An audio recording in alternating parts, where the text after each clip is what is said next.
नमस्कार दोस्तों, स्वागत है आप सभी का एक बार फिर किस्मत कनेक्शन में। आज हम इस वीडियो में जानेंगे कि तुलसी कौन थी, तुलसी की पूजा क्यों की जाती है। आइए जानते हैं। तुलसी पौधा नहीं, पूर्व जन्म में एक लड़की थी जिसका नाम वृंदा था।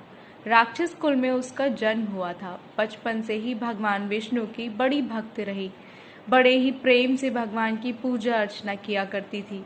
जब वो बड़ी हुई तो उसका विवाह राक्षस कुल में दानवराज जलंधर से हो गया। जलंधर समुद्र से उत्पन्न हुआ था। वृंदा बड़ी ही पतिव्रता स्त्री थी, सदा अपने पति की सेवा किया करती थी। एक बार देवताओं और दानवों में युद्ध हुआ। जब जलंधर युद्ध पर जाने लगे तो वृंदा ने कहा, स्वामी आप युद्ध पर जा रहे हैं, आप जब तक युद्ध में रहेंगे मैं पूजा में बैठकर आपकी जीत के लिए अनुष्ठान करूंगी, और जब तक आप वापस नहीं आ जाते मैं आपका ये संकल्प नहीं छोड़ूंगी। जलंधर तो युद्ध में चला गया और वृंदा व्रत का संकल्प लेकर पूजा में बैठ गई। उनके पतिव्रता व्रत के प्रभाव से देवता भी जलंधर को ना जीत सके। सारे देवता जब हारने लगे तो विष्णु जी के पास गए। सबने भगवान से प्रार्थना की। भगवान कहने लगे कि वृंदा मेरी परम भक्त है, मैं उसके साथ छल नहीं कर सकता।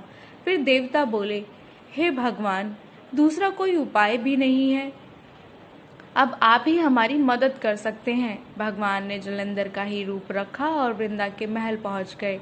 जैसे ही वृंदा ने अपने पति को देखा वे तुरंत पूजा में से उठ गई और उनके चरणों को छू लिया। जैसे ही उसका संकल्प टूटा, युद्ध में देवताओं ने जलंधर को मार दिया और उसका सिर काटकर अलग कर दिया।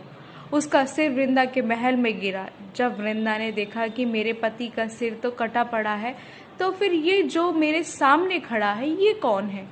उसने पूछा, आप कौन हो जिसका स्पर्श मैंने किया? तब भगवान अपने रूप में आ गए, पर वे कुछ ना बोले। वृंदा सारी बात समझ गई। उन्होंने भगवान को श्राप दे दिया, आप पत्थर के हो जाओ, और भगवान तुरंत पत्थर के हो गए।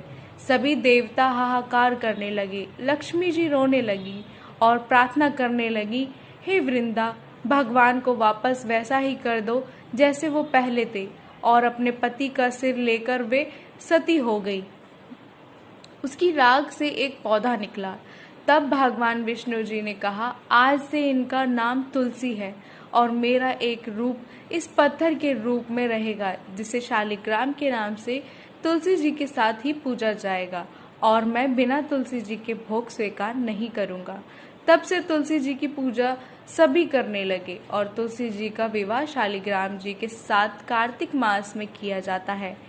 देव उठानी एकादशी के दिन इसे तुलसी विवाह के रूप में मनाया जाता है। साथियों, आपको ये जानकारी कैसी लगी हमें सुझाव देकर जरूर बताएं, और किस्मत कनेक्शन चैनल को सब्सक्राइब, शेयर, लाइक जरूर करें, जिससे आपको आगे आने वाली जानकारी इस वीडियो इसमें पड़ी पैच, जिससे आपको आगे पैच